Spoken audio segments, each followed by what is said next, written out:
예, 오늘 또, 이 참, 멋있는 가을인데, 오늘은 오후 늦게 비가 온다 했는데, 슬금슬금 지금 비가 올라 그래요. 비가 온다 하길래, 저 산 위에서, 한참 뛰 내려왔더니만, 옛날 우리나라 속담에, 그래요. 가을 들녘은 가난한 친정보다 더 좋다. 가난한 친정보다 더 좋다 그랬어요. 이렇게 해야 역강이 안 되는구나.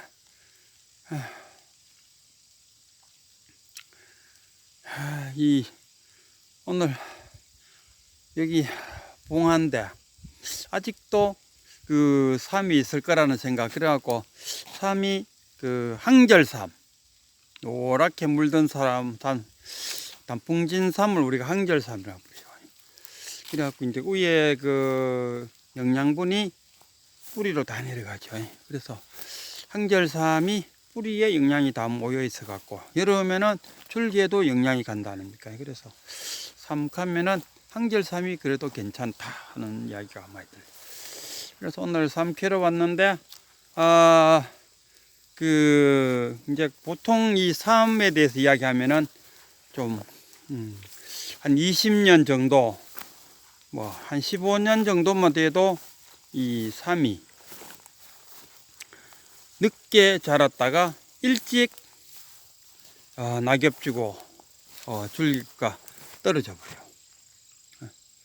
그런데 반면에 이 새끼 삼들은, 그러니까 10년 미만짜리 이런 삼들은 아직도 새파래요.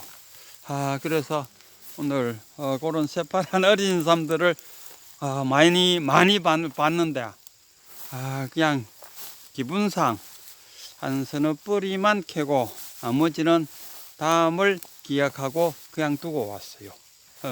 우리 약초꾼들은 이 일반 사람들하고 좀 달라서 이 약성이 있지 않으면은 좀 세월이 좀 지나서 약성이 생기지 않는 약초들은 그냥 잘 놔두고 와요. 근데 초보자들 이런 사람들은 같이 따라오면은 이해는 돼요. 보는 그 자체가 산속에서 더덕이나 산삼을 봤다는 그 자체가 너무 신기한 기라. 그리 크고 작고 할 거 없이 신기하다는 차원에서 다 캐오는 그런 경향이 있어요. 근데 이제 조금 근기가 이제 조금 높아지면은 그런 거는 이제 안 캐죠. 특히나 핫수어 이런 거는 정말 좀 많이 자라고 대물 좀 돼야 캐고 이래요. 저는 오늘 일행들과 같이 왔는데 오늘의 수확은 도토리. 도토리가 아니고 밤. 오늘 밤을 한 5대 밤나무 밑에 가니까 밤이 고향 쏙 으러져 있었어요. 잘 됐다 싶었어요. 왜 그러나 하면 회원들이 더덕을 보고 싶다 해갖고 더덕 있는데 왔는데, 근데 나는 이상하게 더덕을 캐고 싶지가 않았어. 왜 그러나 하면은 아직도 이 씨방이 맺혀 갖고 씨앗이 아직 완전히 연결지를 못했어요. 그래갖고 놔두면은 이제 연결어 갖고 이제 자연 번식이 이루어지는데 그걸 지금 캐버리면은 빵이 다닙니까? 물론 넓게 보면 작년에도 씨앗을 많이 뿌려 나갔고 캐간다 해서 크게 문제는 안 되는데, 그래도 우리 신만이들의 양심상 차마 못 캔다 아닙니까? 그래서 오늘은 도토리를 좀 주웠어요. 두 나무 밑에 가서 줍고, 그리고 여기 또 와서 보니까 제가 좋아하는 쑥이 많아요. 여기가 쑥이 참 부드럽게 많은 이유가 아마 여기를 누군가가 애초기로 한번 잘랐어요. 그러니까 쑥이 한번 잘라주니까 다시 나니까 이렇게 새파랗게 났어요. 쑥 버무리가 아실란가 모르겠네. 저는 이 쑥 캐갖고 가면은 이 쑥 버무리를 참 좋아해요. 그래갖고 오늘은 그 밤과 숙이 참 부드럽게, 여기 숙 한번 보여드릴까요? 여기 숙입니다, 숙. 이거 완전 숙밭입니다, 숙밭. 야, 숙 많다. 여기 다 숙입니다, 다 숙. 이 숙을 이 끈트머리만 따갖고 아주 부드러운 부분만 따갖고 이 가루뭉치 갖고 쪄놓으면 이게 숙 버무리죠. 그래갖고 그거를 꿀에다 찍어 먹으면은 그야말로 자연을 한 입에 자연을 한 입에 맛있다. 오늘은 비가 온다 해갖고 밀은 내려와 버렸는데 그래도 아이고 무정설법을 한번 들려주겠습니다. 한번 자 여기에 무정설법을 한번 들어보십시오. 오늘은 설법을 해주는 아무도 없고 혼자 가만히 들으니까 비가 떨어지는 빗소리가 들려요. 여기에 빗소리가 잡힐려나? 이 무정설법, 그대는 어찌 사람한테만 법문을 들으려고 하느냐. 자연이 들려주는 무정설법을 들어보시오. 거기서 참나를 깨치시오. 자연이 들려주는 소리. 지금 그 현사 스님한테 장경 스님에 가서 어떻게 해야 참나를 찾을 수 있겠습니까? 하니까 저 창밖에 계곡 물소리가 들려죠. 그 물소리를 따라 들어가시면 됩니다. 지금 어떻습니까? 나무잎 뭔가 이야기하고 있지 않습니까? 이 가을 속으로 들어가는 나뭇잎. 가을 속으로 들어가는 나뭇잎을 따라 가을로 들어가시면은 아마 참나를 만나지 않을까 싶어요. 항상 제가 강조하는 게 이미 우리는 깨쳐 있다. 수행을 해서 깨친다 하면 이건 중생의 생각입니다. 그냥 망상 속에서 자각을 하고 자각을 함으로써 정각이 되는 거. 내가 이미 깨쳐져 있다는 이 사실. 내가 이미 깨쳐져 있다. 깨쳐져 있다는 이 사실을 아는 것이지. 이게 깨달음이지. 내가 열심히 수행을 해서 그래서 깨달음을 얻을 것이다. 깨달음을 얻을 것이다 하면은 유물론이 되고 유물론. 유물론이 돼갖고는 안 되죠. 불교는 유물론이 아니고 유심론. 우리가 공 그러잖아요. 공은 텅 비어 있을 수도 있고 꽉 차 있을 수 있고, 텅 비었다는 것은 공이요, 꽉 찼다는 것은 색이요. 그러니까 공즉 색이요, 색즉 공이다. 우리가 중생 마음으로 살아간다 하는데, 그대는 부처입니까 중생입니까? 저야 당연히 중생이죠.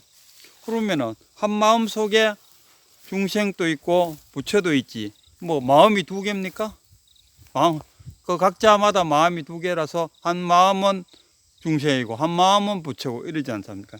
한 마음 속에 깨달음도 있고 아상도 있고 업도 있고,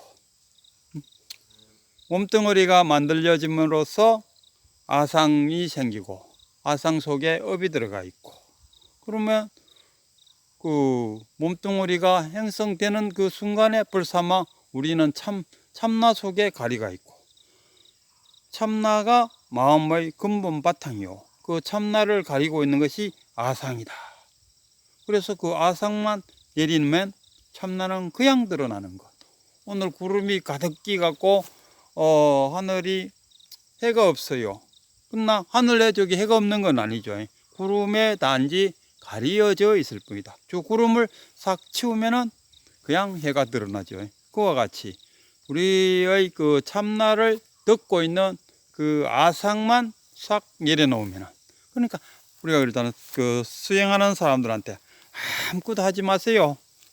그냥 아무것도 하지 말고 그냥 편안하게 그냥 가만히 앉아 있어 보세요. 그게 그 말입니다. 가만히 앉아 있어 보라는 거. 가만히 앉아 있으면 뭡니까? 아무것도 바라지 않고 깨달아야겠다는 그런 생각도 하지 않고 그냥 내 아상을 싹 내려놓으면은 거기서 참나가 북 나온다는 거니까. 그게 나의 참나. 그리고 또 참나를 찾기 위해서는 깨달으면 어째어째 되겠지 하는 그 뭡니까 오한가 육신통 신통 깨달으면 신통이 생길 것이라는 그런 허황된 생각을 내려놔야 됩니다. 그냥 깨달음이란 뭐냐? 그냥 견성 나의 성품을 보는 것. 그러니까 그 수행을 한다는 것은 뭔가를 태권도를 하면은 열심히 해갖고 뭐 8단도 되고 9단도 되고 이렇게 얻는 건데, 참나에 대한 우리 수행은 뭡니까? 자신의 본래 면목으로 돌아가는 것, 내 안으로 돌아가는 것. 부모에게 나기 전에 어떤 것이 참나의 등고, 부모에게 나기 전에 나의 본래 면목으로 돌아가는 것이 수행의 목적이라고 하면 목적이 되겠죠. 그래서 뭔가를 깨친다는 것은 결국 타고난 나의 본성을 알아차리는 것. 이거구나. 이쯤 하면은 우리 제 유튜브를 보시는 분은 다 깨달았지 않았을까 싶어서 이제 그만할까 합니다. 어쨌든 간에 이 좋은 일요일 날 행복한 하루가 되시고, 날마다 좋은 날 날마다 좋은 날. 지난 운문입니까? 지난 15일은 묻지 않겠지만 앞으로 15일은 어떻습니까? 하니까 아무도 대답을 안 하니까 앞으로의 15일은 날마다 좋은 날이다. 날마다 좋은 날이라고 느끼는 그런 사람이라면은 깨친 사람이죠. 깨친 사람한테는 날마다 좋은 날. 그래서 우리가 굳이 깨쳐야 된다는 이야기가 그겁니다. 깨치면은 자신의 아상에 그러니까 뭡니까? 자신의 집착, 욕정, 욕망, 뭐라 해야 되노?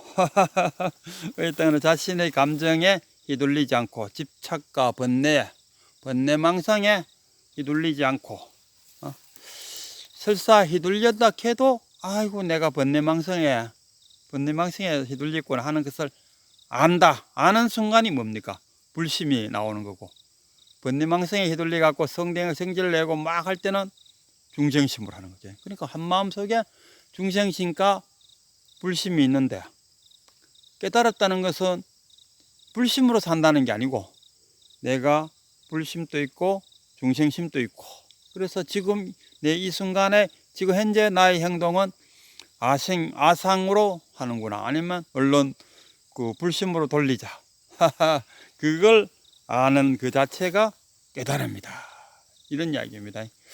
그래서 깨달음에 대한 기대감을 너무 많이 높이지 말고, 깨달음이란 것은 오욕과 칠정 오욕과 칠정에 자유롭게 거기에 매이지 않고 자유롭게 사는 그 자체가 깨달음이다. 깨달았다고 해서 신통이 생기는 것은 절대 아니다. 보통 보면은 자기 깨달으면은 부처님도 깨치면서 오온과 칠정 신통이 오한과 육신통이 생겼다 이런 막 가잖아요. 그 다 가짜입니다. 가짜. 그냥 성노인입니다. 성노인. 부처님은 그 당시 그냥 깨달았을 뿐이에요. 그냥 성노인에 불과한. 그걸 후대 사람들이 자꾸 미화해갖고 신통이 있니 없니 하고 부처님을 이렇게 신격화시켰을 뿐이지, 깨달았을 그 당시의 부처님은 그냥 우리가 흔히 볼 수 있는 성노인, 큰 절에 가면은 큰 스님을 우리가 접하듯이 그런 성노인에 불과하다, 이런 이야기입니다. 그래서 너무 깨달음에 대한 기대감을 가지면은 못 깨달아요. 깨달음이란 것은 단지 내가 번뇌망상에서 붙들려 있는 거. 아, 내가 오늘 또 지금 또 내가 번뇌망상에 있고 내가 중생으로 지금 날뛰고 있구나. 얼른 부처심으로 돌아가자 하고 자기 자신을 현재 자기 자신을 불심으로 돌릴 줄 아는 것. 이게 깨쳤다는 얘기입니다. 그래갖고 깨치 보면은 뭐 위등안에 깨치야. 저기 보니까 하얀 자동차가 하나 있는데 저것이 우리 일령들이 타고 온 차입니다. 위등안에 뭐 반복적인 이야기를 해서 이제 그만할까 싶습니다. 우리 저희 유튜브를 시청하시는 분들에게도 많은 행운이 있기를 기원드립니다.